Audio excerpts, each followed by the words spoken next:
Hi, this is Mike Billington with the Executive Intelligence Review and the Schiller Institute.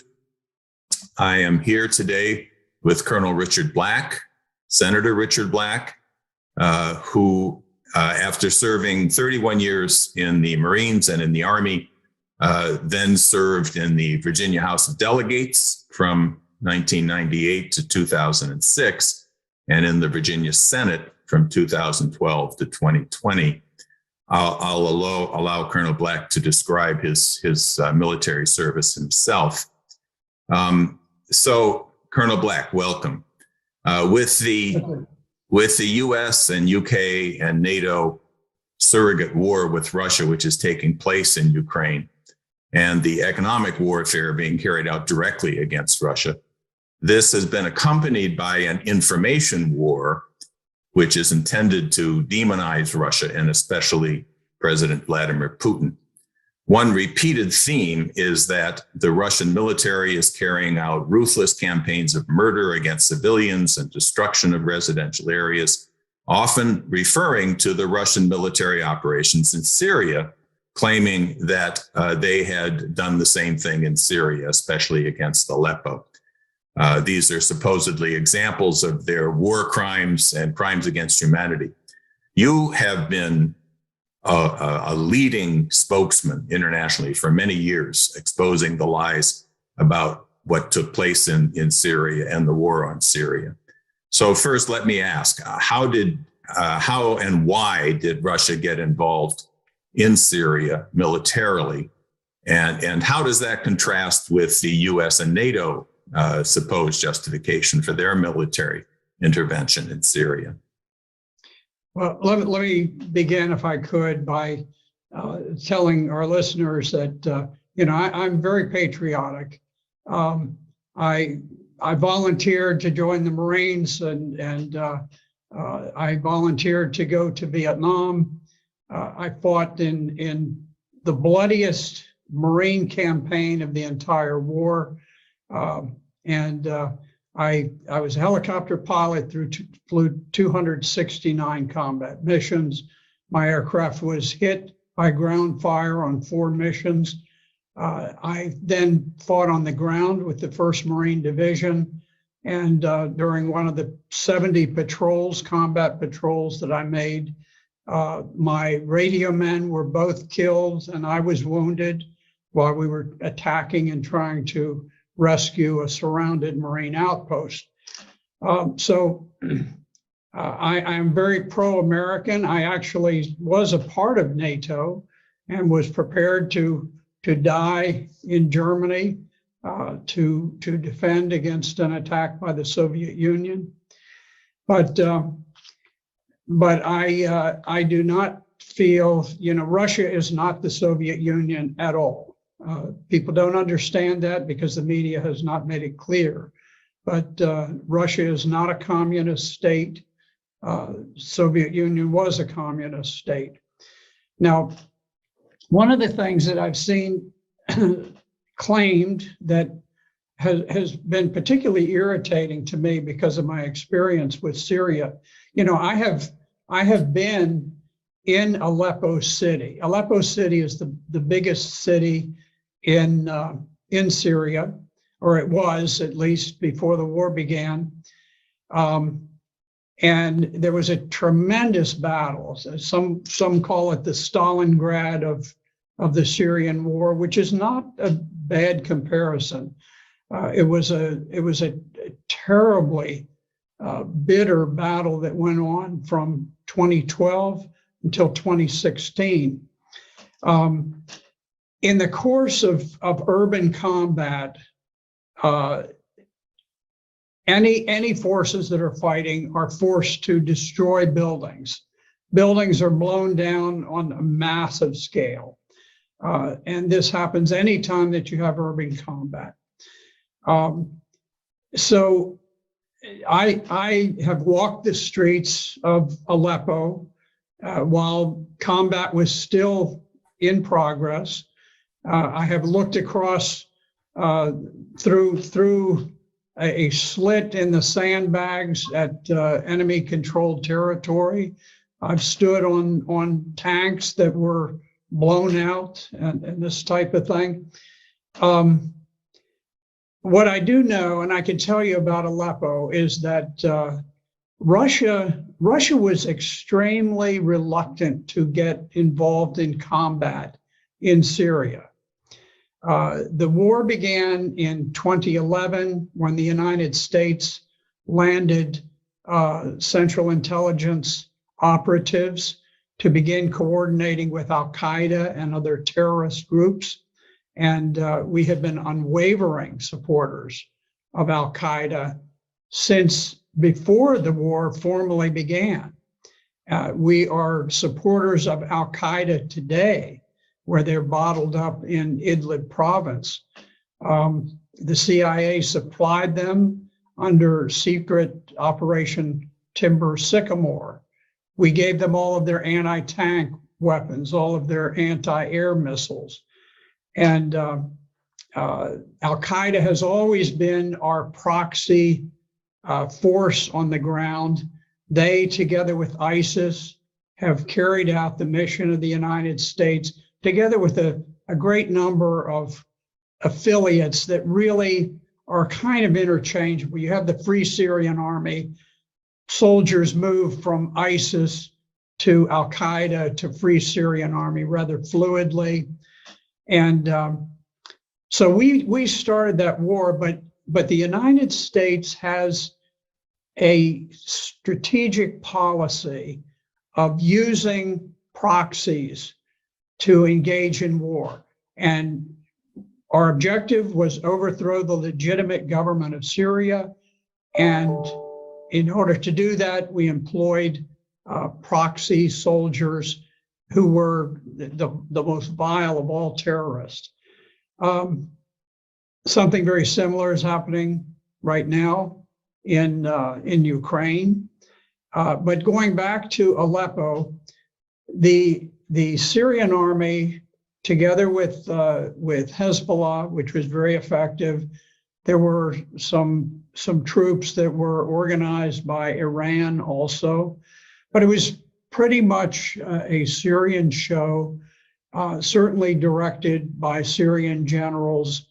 And they had fought this bitter urban combat, very brutal, very deadly. And they had fought it for 4 years before Russia ever joined the battle. So after 4 years, the city of Aleppo had enormous destruction. And at that point, the Russians, at the invitation of the legitimate government of Syria, entered the war. But unlike many of the media reports, they did not enter the war as a ground force. Now, they had some small ground forces. They had military police. They had a few artillery units, a few special operations people, and they had quite a number of advisors and that sort of thing. But they were not a significant ground force. On the other hand, they were a significant and very effective air force that supplemented the Syrian Air Force. But it really was just the last year of the war, the battle for Aleppo, just the last year that they entered, and their air power was very effective. And by this time, the Syrians had pretty well worn down the terrorist forces, and the Russian assistance was able to tip the balance, and Aleppo was the grand victory of the entire Syrian war. But to blame the Russians for the massive destruction that took place within Aleppo, it's bizarre, because they were not there. They were not even present when this happened. So this is simply another part of the propaganda narrative, which is which has been very effective for the West, demonizing Russia and making claims that have no substance, but people don't remember the history of these things. They're rather complex. So no, Russia was not in any respect responsible for the massive destruction of the city of Aleppo. How would you contrast the methods of warfare followed by Russia as opposed to the U.S. and allied forces in Syria? Well, first of all, the American involvement, the United States war against Syria is a war of aggression. We put the Central Intelligence, it's a highly secretive CIA Special Activities Center. These are kind of the James Bond guys of the Central Intelligence Agency. Total Machiavellian. They will do anything. It's no holds barred with these guys. We sent them in and we started the war in Syria. The war didn't exist until we sent the CIA to coordinate with Al Qaeda elements.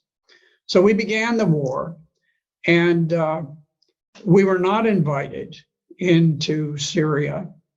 In fact, the United States has seized two significant parts of Syria. One is a very major part. The Euphrates River bisects or doesn't bisect. It carves off about a third of the northern part of Syria. The United States invaded that portion. We actually put troops on the ground, illegal against any standard international law of war. It was just a seizure, and this was something that was referred to by John Kerry, who was then the Secretary of State, and he was frustrated at the tremendous victory by the Syrian armed forces against Al Qaeda and ISIS. And he said, well, we probably need to move to Plan B. He didn't announce what Plan B was, but it unfolded over time. Plan B was the American seizure of that northern portion of Syria. The importance of taking that part of Syria is that it is the breadbasket for all of the Syrian people. That is where the wheat, Syria actually had a significant wheat surplus, and the people were very well fed in Syria before the war. We wanted to take the wheat away to cause famine among the Syrian people. The other thing we were able to do is to seize the major part of the oil and natural gas fields. Those also were produced in that northern portion beyond the Euphrates River. And the idea was that by stealing the oil and the gas, we would be able to shut down the transportation system. And at the same time, during the Syrian winters, we could freeze to death the Syrian civilian population, which in many cases were living in rubble, where these terrorist armies with mechanized divisions had attacked and just totally destroyed these cities and left people just living in little pockets of rubble. We wanted to starve and we wanted to freeze to death the people of Syria, and that was Plan B. Now, we became frustrated at a certain point that somehow these Syrians, these darn Syrians, it's a tiny little country, and why are these people resilient? They're fighting against 2/3 of the entire military and industrial force of the world. How can a nation of 23 million people possibly withstand this for over a decade. And so we decided we had to take action or we were going to totally lose Syria. And so the US Congress imposed the Caesar sanctions. The Caesar sanctions were the most brutal sanctions ever imposed on any nation. I mean, during the Second World War, sanctions were not nearly as strict as they were on Syria. We weren't at war with Syria, and yet we had a naval blockade around the country. We devalued their currency through the SWIFT system for international payments, making it impossible for them to purchase medications.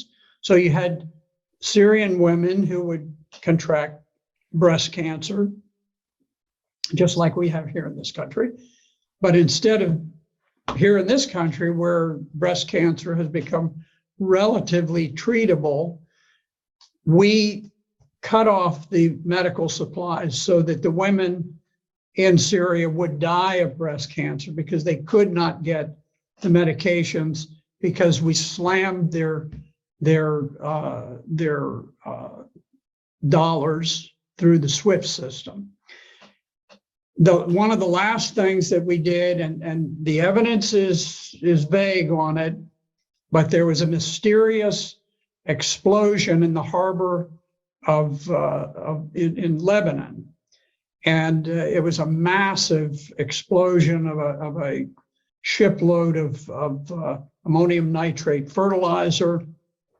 It killed hundreds of Lebanese people. It wounded thousands and thousands, destroyed the economy of Lebanon, and most importantly, it destroyed the banking system of Lebanon, which was one of the few lifelines remaining to Syria. I don't think that explosion was accidental. I think it was orchestrated, and I suspect that the Central Intelligence Agency was aware of the nation that carried out that action to destroy Beirut Harbor. But throughout, you see this Machiavellian approach where we use unlimited force and violence. And at the same time, we control the global media to where we erase all discussions of what's truly happening. So to the man, the woman in the street, they think things are fine. Everything is being done for altruistic reasons, but it's not. Part of your military service was as a JAG officer, and for a period of time, you were the Army's head of the criminal law division at the Pentagon. And in that light, what do you see as the of how these Caesar sanctions? How would you look at those from the perspective of international law and military law? Well, now, I was not the international law expert. I was the criminal law expert. But I would say that making war on a civilian population is a crime of grave significance in the law of war. One of the things that we did as we allied ourselves with Al Qaeda and on and off with ISIS. I mean, we fought ISIS in a very serious way, but at the same time, we often employed them to use against the Syrian government. So it's kind of a love-hate, but we have always worked with the terrorists. They were the core. One of the policies that was followed was that under this extreme version of Islam, this Wahhabism, there was this notion that you possess a woman that you seize with your strong right arm in battle. And this goes back to the 7th century. And so we facilitated the movement of Islamic terrorists from 100 countries. And they came and they joined ISIS, they joined Al Qaeda, they joined the Free Syrian Army, all of these different ones. And one of the things that they knew when they arrived is that they were lawfully entitled to murder the husbands. I'm not talking about military people, I'm talking about civilian.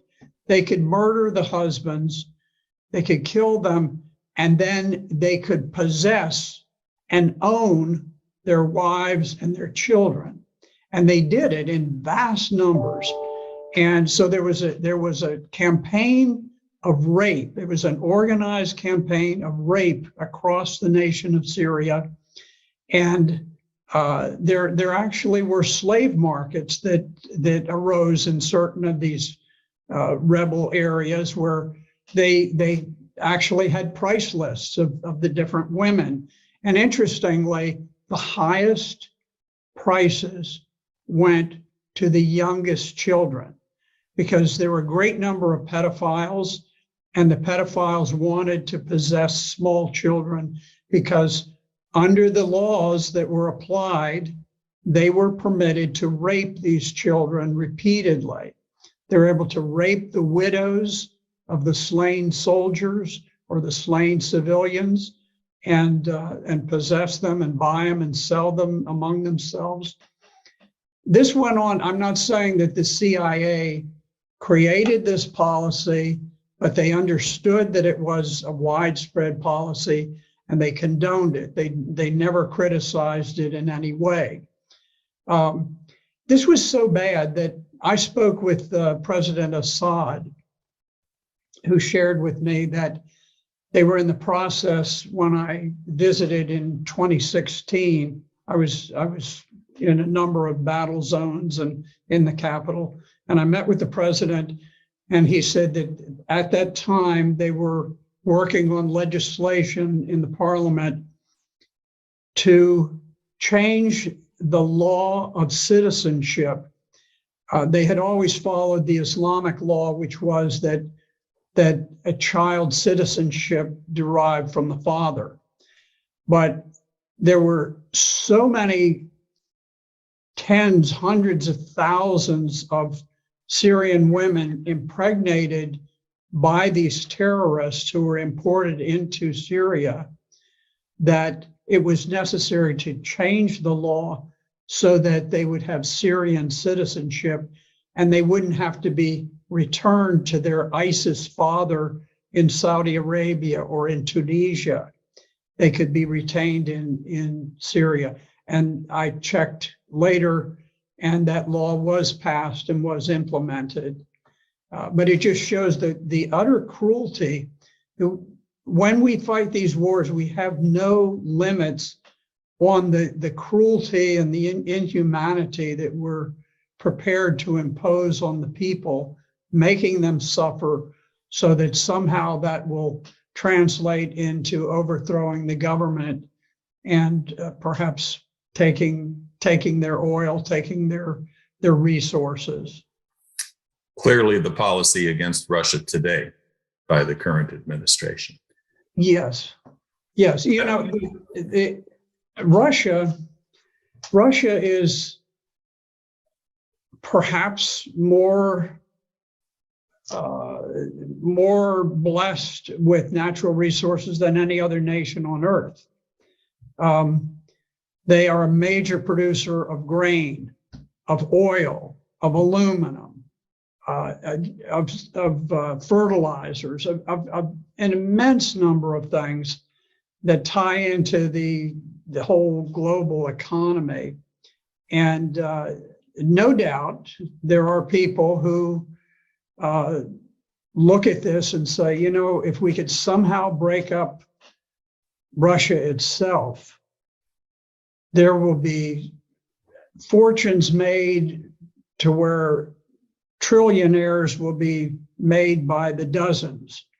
And there's some attraction to that. Certainly, you've seen some of this taking place already with foreign interests taking over Ukraine and taking their vast resources. But we began a drive towards Russia almost immediately after the Soviet Union dissolved in 1991. The Soviet Union dissolved, the Warsaw Pact dissolved, and unfortunately, one of the great tragedies of history is that we failed to dissolve NATO. The sole purpose of NATO was to defend against the Soviet Union.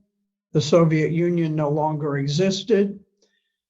NATO went toe-to-toe with the Warsaw Pact.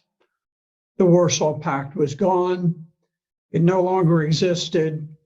There was no purpose in NATO continuing to exist. However, we retained it, and it could not exist unless it had an enemy.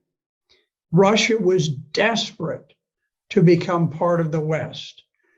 I met with the head of Gazprom, the largest corporation in Russia. And this was shortly after the demise of the Soviet Union.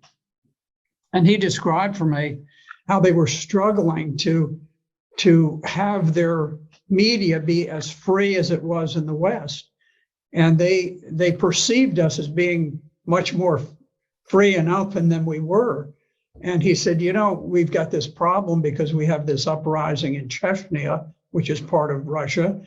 And he said, the Chechnyan rebels send videos to Russian television, and we play them on Russian television because that's the way freedom of speech works. And I said, are you kidding me? I said, you're publishing the enemy propaganda films? He said, yeah. He said, isn't that the way you do it in the United States? I said, no. I said, in the Second World War, we took the head of the Associated Press and we put him in charge of wartime censorship. And it was very strict. But this is just an example of how they were struggling. They went from being an officially atheist country to where they became the most Christianized major nation in Europe by far. Not only were the people the most Christianized people in any major country in Europe, but the government itself was very supportive of the church, of the Christian faith. They altered their constitution to say that marriage was the union of one man and one woman. They became very restrictive on the practice of abortion. They ended the practice of overseas adoptions, where some people were going to Russia and adopting little boys for immoral purposes. So they became a totally different culture. And in any event, the United States we have this long-standing strategy, this political military strategy of expanding the empire. We did it in the Middle East, where we attempted to create a massive neo-colonial empire. It became rather frayed. The people did not want it. And it seems to be doomed to extinction sometime, but it may go on for another 100 years. But in any event, we are trying to do something similar as we roll to the east, right up virtually to the Ukrainian border, or to the Russian border, rather.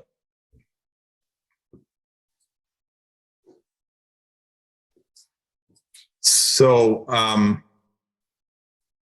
The U.S. and U.K. position on the war in Ukraine, just over these last few weeks, has now become not only supporting the war, but victory at all costs. This has been declared by Defense Secretary Austin and others, and they are pumping in huge quantities of not only defensive but offensive military weaponry to the Kiev regime.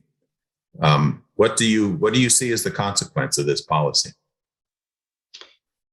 I think one thing that it will do is it will ensure that a tremendous number of innocent Ukrainian soldiers will die needlessly. A lot of Russian soldiers will die needlessly. These are kids. You know, kids go off to war. I went off to war as a kid. You think your country, right or wrong, everything they're doing is fine. It breaks my heart when I look at the faces of young Russian boys who have been gunned down, in some cases very criminally by Ukrainian forces. And likewise, I see Ukrainian young men who are being slaughtered on the battlefield. We don't care. The United States and NATO, we do not care how many Ukrainians die. Not civilians, not women, not children, not soldiers. We do not care. It's become a great football game. We've got our team, they've got our team, rah, rah. We want to get the biggest score and run it up. And, we don't care how many of our players get crippled on the playing field, as long as we win. Now, we are shipping fantastic quantities of weapons, and it's caused the stock of Raytheon, which creates missiles, and Northrop Grumman, which creates aircraft and so forth, and missiles. All of these defense industries have become tremendously bloated with tax dollars. I don't think it's ultimately going to change the outcome. I think that Russia will prevail. The Ukrainians are in a very awkward strategic position in the east, but if you look at the way that this unfolded, President Putin made a desperate effort to stop the march towards war. Back in December of 2021, he went so far as to put specific written proposals on the table with NATO, peace proposals to defuse what was coming about. Because at this point, Ukraine was massing troops to attack the Donbass. So he was trying to head this off. He didn't want war. And NATO just blew it off, just dismissed it, never took it seriously, never went into serious negotiations. At that point, Putin, seeing that armed Ukrainians with weapons to kill Russian troops were literally on their borders, decided he had to strike first. Now, you could see that this was not some pre-planned attack. This was not like Hitler's attack into Poland, where the standard rule of thumb is that you always have a 3-to-1 advantage when you are the attacker. You have to mass 3 times as many tanks and artillery and planes and men as the other side has. In fact, when Russia went in, they went in sort of with what they had, what they could cobble together on short notice, and they were outnumbered by the Ukrainian forces. The Ukrainian forces had about 250,000. The Russians had perhaps 160,000. So instead of having 3 times as many, they actually had fewer troops than the Ukrainians, but they were forced to attack to try to preempt the battle that was looming, where the Ukrainians had massed these forces against the Donbass. Now, the Donbass is adjacent to Russia. It is a portion of Ukraine that did not join with the revolutionary government that conducted the coup in 2014 and overthrew the government of Ukraine. They refused to become a part of the new revolutionary government of Ukraine. And so they declared their independence.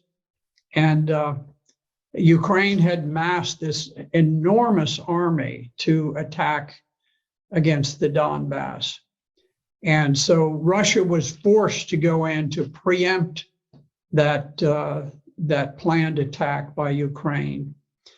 And you could see that Russia very much hoped that they could conduct this special operation without unduly causing casualties for the Ukrainians, because they think of the Ukrainians, or at least they did think of the Ukrainians as brother Slavs, that they wanted to have good relations. But there was a famous picture with a Russian tank that had been stopped by a gathering of maybe 40 civilians who just walked out in the road and blocked the road, and the tank stopped. I can tell you, in Vietnam, if we had a bunch of people who stood in the way of an American tank going through, that tank would not have slowed down in the slightest. It wouldn't have honked a horn. It wouldn't have done anything. Wouldn't have fired a warning shot. It would have just gone on. And I think that's more typical. I'm not criticizing the Americans. I was there and I was fighting, and I probably would have driven the tank straight through myself. But what I'm saying is that the rules of engagement for the Russians were very, very cautious. They didn't want to create a great deal of hatred and animosity. The Russians did not go in. They did not bomb the electrical system, the media systems, the water systems, all of these, the bridges and so forth. They tried to retain the infrastructure of Ukraine in good shape because they wanted it to get back. They just wanted this to be over with and get back to normal. It didn't work. The Ukrainians, the resistance was unexpectedly hard. The Ukrainian soldiers fought with great valor, great heroism. And so now the game has been upped and it's become much more serious. But it is amazing to look and to see that Russia dominates the air. They haven't knocked out the train systems. They haven't knocked out power plants. They haven't knocked out so many things. They've never bombed the buildings in the center of Kyiv, the capital of Ukraine. They haven't bombed the buildings where the parliament meets. They've been incredibly reserved about these things, hoping against hope that peace could be achieved. But I don't think Ukraine has anything to do with the decision about peace or war. I think the decision about peace or war is made in Washington, D.C. As long as we want the war to continue, we will fight that war using Ukrainians as proxies, and we will fight it to the last Ukrainian death. How do you project the potential of a war breaking out directly between the United States and Russia, and what would that be like?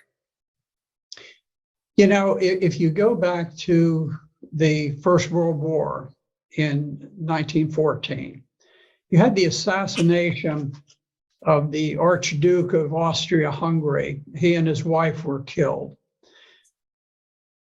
As a result of those two people being killed, you had a domino effect of all of these alliances and anger and media hysteria. And before it was over, I think it was 14 million people had been killed. It's always hard to get true numbers, but anyway, it was an enormous number of millions of people who died as a result of that. We need to recognize the risk of playing these games of chicken, where, for example, the Turkish armed forces, or the Turkish media, just published an article saying that they're at Mariupol, where there was a great siege that the Russians ultimately won. The one area they haven't taken over is this tremendous steel plant. There are a lot of Ukrainian soldiers who are holed up there. And now it has come to light that apparently there are 50 French senior officers who are trapped in that steel plant along with the Ukrainians.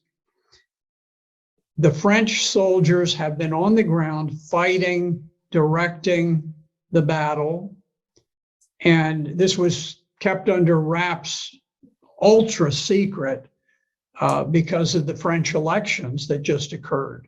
Had the French people known that there were a large number of French officers trapped and probably going to die in that steel plant, the elections would have gone the other way. Marine Le Pen would have won.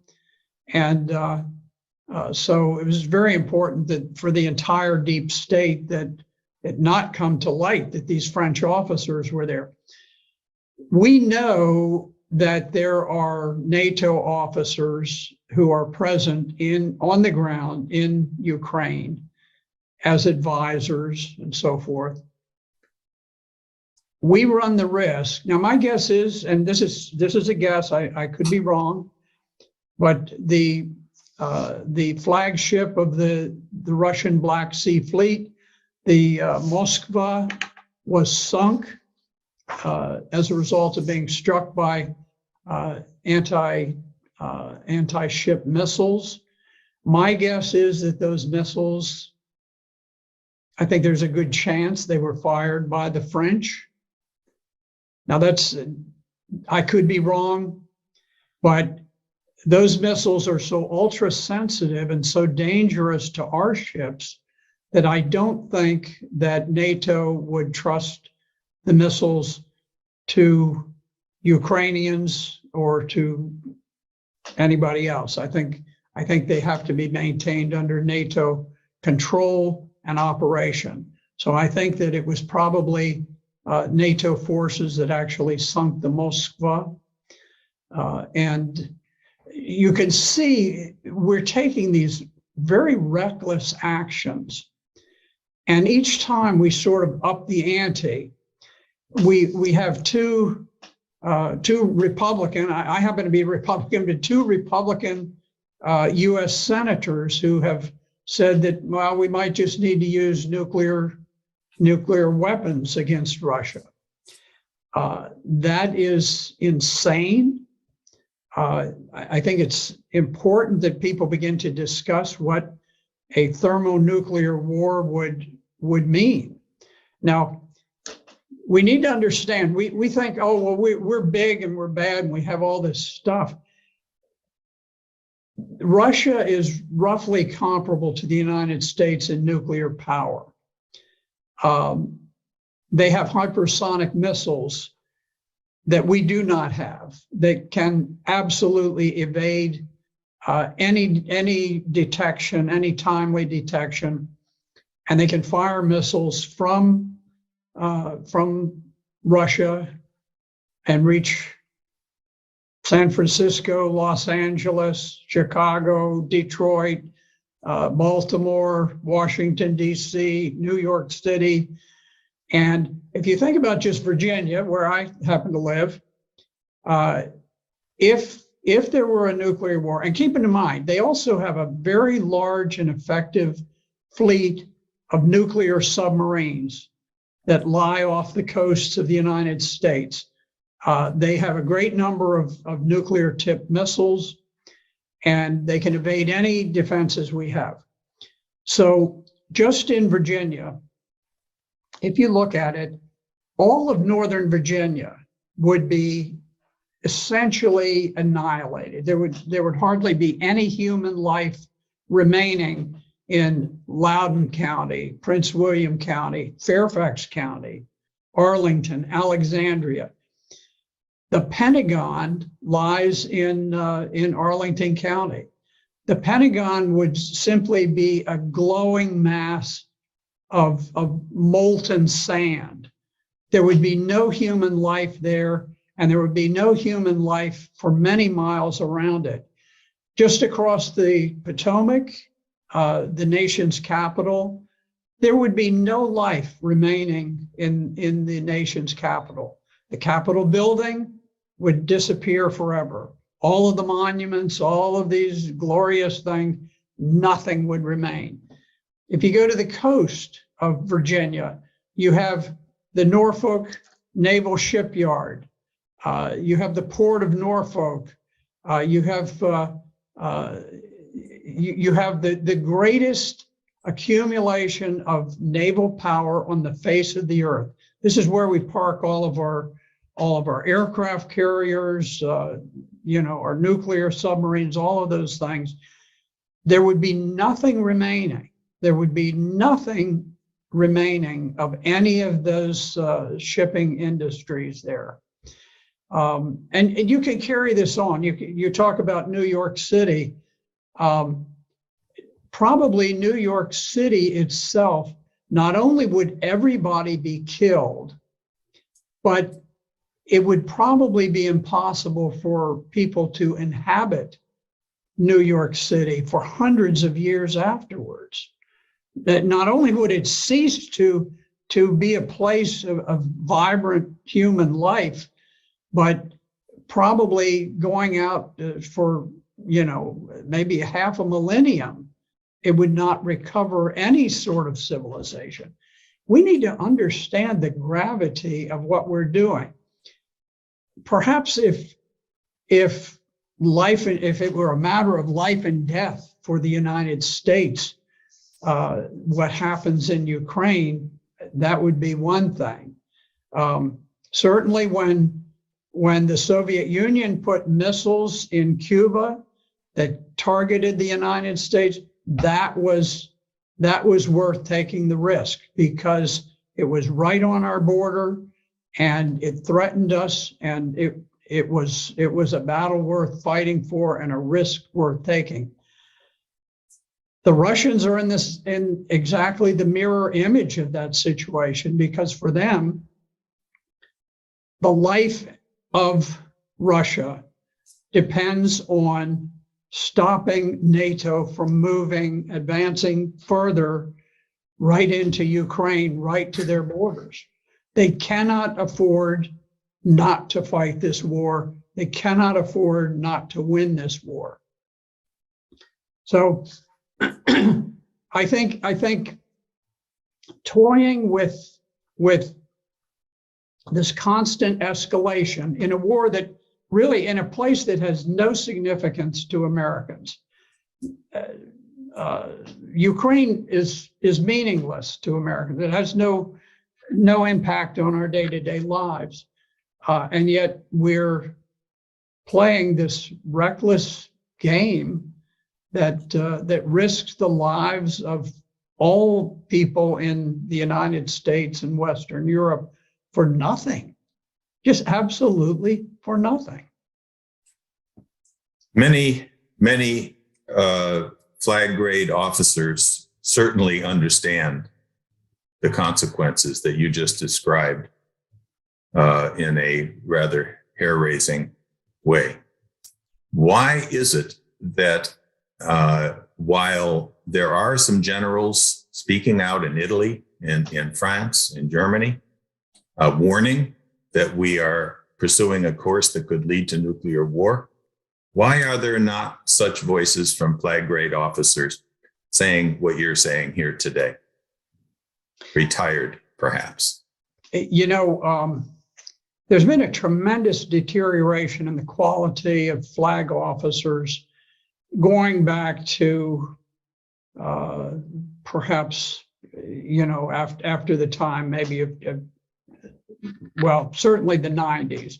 We had very, very fine flag officers during the time I was on active duty. I left in 94, just superior quality people.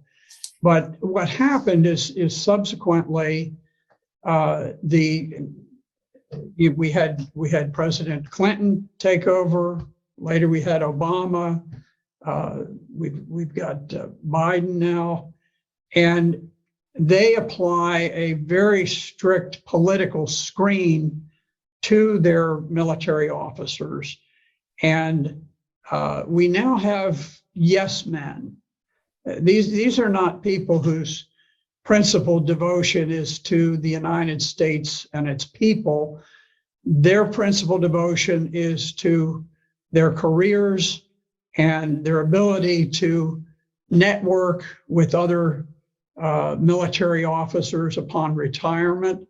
There is a very strong network that can place military generals into think tanks where they promote war, into organizations like Raytheon and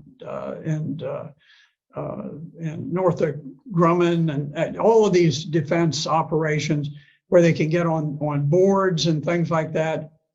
And so there's quite a personal price that you pay for saying, hey, stop, you know, war is not in the interests of the American people. If we had a better quality of individual, we would have people with the courage who would say, I don't care what it costs me personally. But it is very difficult to get into the senior ranks if you are an individual guided by principle and patriotism and devotion to the people of this nation. That's just not how it works. And at some point, we need a president who will go in and shake the tree and bring a lot of these people falling down from it, because they're dangerous. They're very dangerous to America. Helga Zepp-LaRouche and the Schiller Institute have a petition, and we held a conference on April 9th on the same theme, being that the only way to really stop this descent into hell and into potential nuclear holocaust is for a new Peace of Westphalia. In this case, an international conference to secure a new security architecture and a new development architecture, the right to development for all countries. And like the Peace of Westphalia, one in which all sides sit down together, recognize their interests, their sovereign interests, as including the sovereign interests of the others, and forgiving all past crimes. Anything short of that is going to keep this division of the world into warring blocs. Just like I asked, what's keeping the generals from speaking out? Why and what will it take to get Americans to recognize that we can and must sit down with Russians and with Chinese and with all other nations and establish a true, a just world based on the dignity of man and the right to development and security? I think, unfortunately, there's going to have to be enormous pain to drive that, just as there was with the Peace of Westphalia. A nuclear war would do it.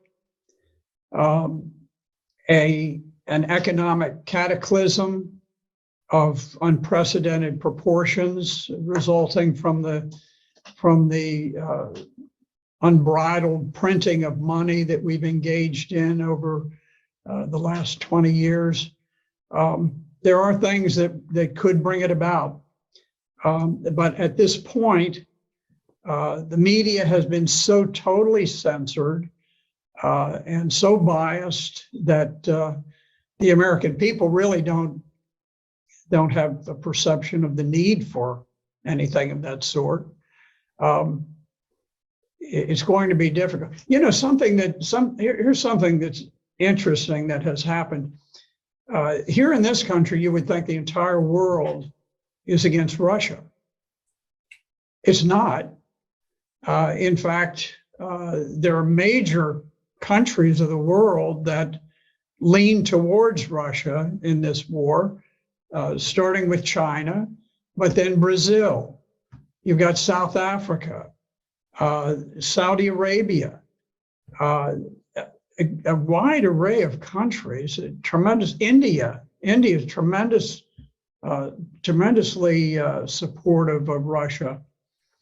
And so the idea that somehow we have this enormously just cause, it doesn't strike a great deal of the world that it is just. And much of the world does not accept the latest propaganda about war crimes. This thing about Bucha, that's probably the most prominent of all the war crimes discussions. And what was Bucha?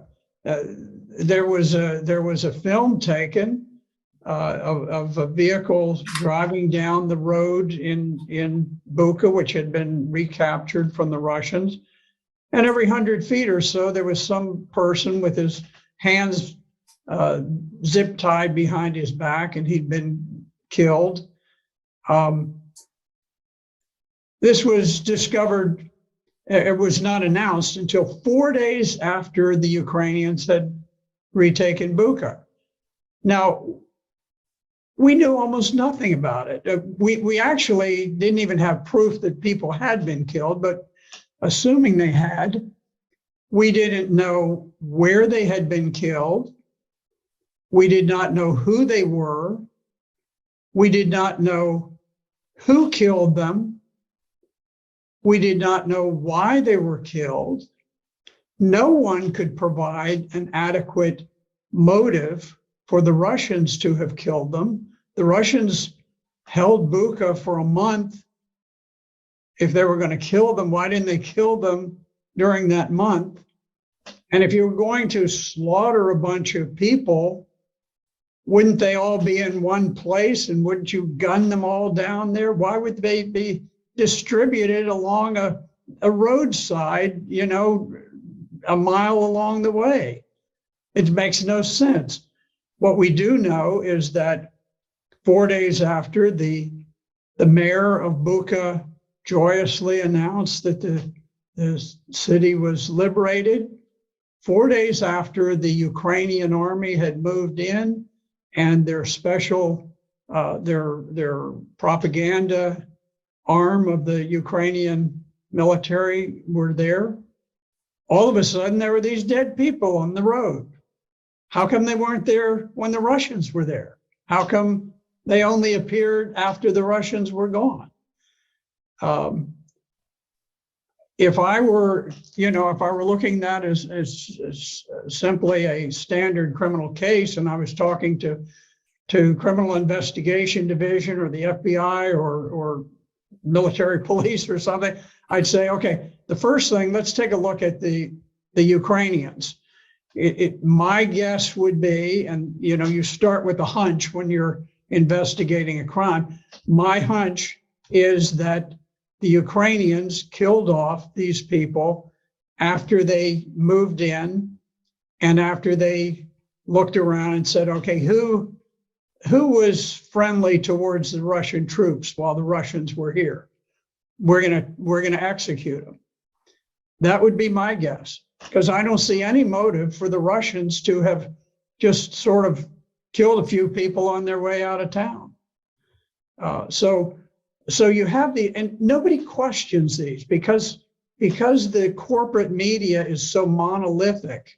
We know for a fact from the mouth of the head of a Ukrainian hospital, the guy who ran the hospital, he boasted that he had given strict orders to all of his doctors that when wounded Russian POWs, when casualties were brought in, they were to be castrated.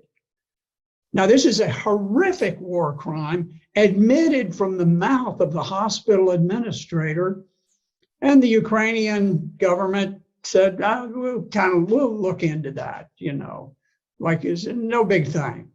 I can't think of a more horrific war crime ever. Where did you hear about it? On ABC and MSNBC and CNN and Fox News? Not a whisper. And yet the proof is undeniable. We had another clip where there was a POW gathering point where the Ukrainians would bring POWs to a central point for processing. And this is about a 7-minute video, and the Ukrainian soldiers simply gunned them all down. And they had probably 30 of these wounded Russian soldiers laying on the ground, some of them clearly dying from their wounds. Some of them, they put plastic bags over their head. Now, these are guys who are laying there, sometimes fatally wounded, with their hands zip tied behind their backs, and they've got plastic bags over their heads so that making it difficult to breathe. And because they can't raise their hands, they can't take the bags off so that they can breathe. And then at the end of the video, the Ukrainians bring in a van, and there are 3 unwounded Russian POWs, and without the slightest thought or hesitation, as the 3 come off and their hands are bound behind their backs, they gun down 2 of them right on camera, and they fall over, and the 3rd one gets on his knees and begs that they won't hurt him, and then they gun him down. And these are crimes, and these were not refuted by the Russian or by the Ukrainian government, but you'd never even know that they occurred. So far, I will tell you that the only proven, I'm not saying that there aren't war crimes happening on both sides. I'm just telling you the only ones where I have seen fairly irrefutable proof of war crimes have been on the Ukrainian side. Now, often you hear it said, well, the Russians have, they've destroyed this or destroyed that. Well, I got to tell you, you go back to the wars that we fought when we invaded Iraq, the shock and awe. We destroyed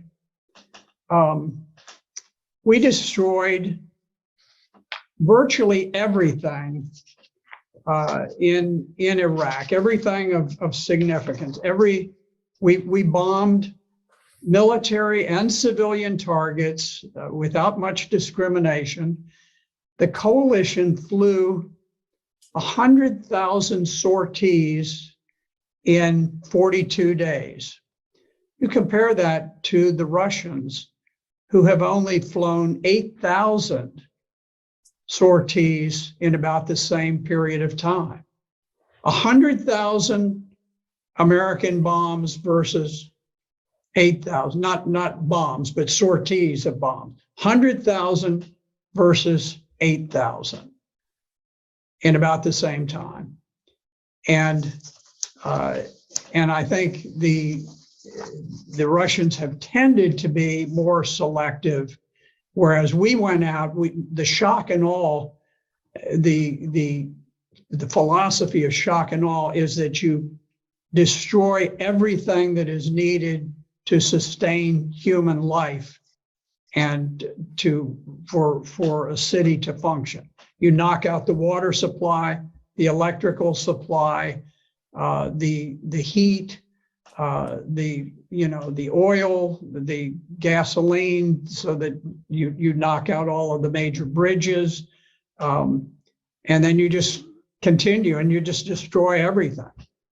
So it's really ironic that, and keep in mind, Iraq is a relatively small country. Ukraine is a huge country. 100,000 sorties in 42 days, 8,000 sorties in about the same time. A tremendous difference in violence between what we did in Iraq and what they have done in Ukraine. So there's simply no credibility when you actually get down to the facts and you look at the way that the war has been conducted. Well, Senator Black, Colonel Black, I think the way you have described the horror that's already taking place, and considering that we can't wait for a nuclear war to provoke a new Peace of Westphalia, and I would suggest that what you've described is already horrific enough. And when combined with the hyperinflationary breakdown now sweeping the Western world, which everybody is being affected, we believe that we have to take that as the adequate horror and recognition of a descent into a dark age to motivate citizens in Europe and the United States.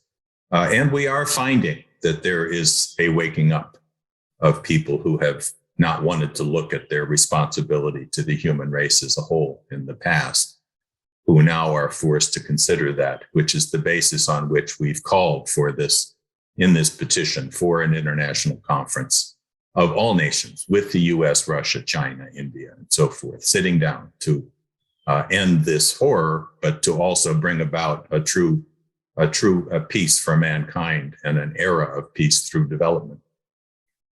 And we thank you for giving this breath of ugly truth to a population which needs to hear it.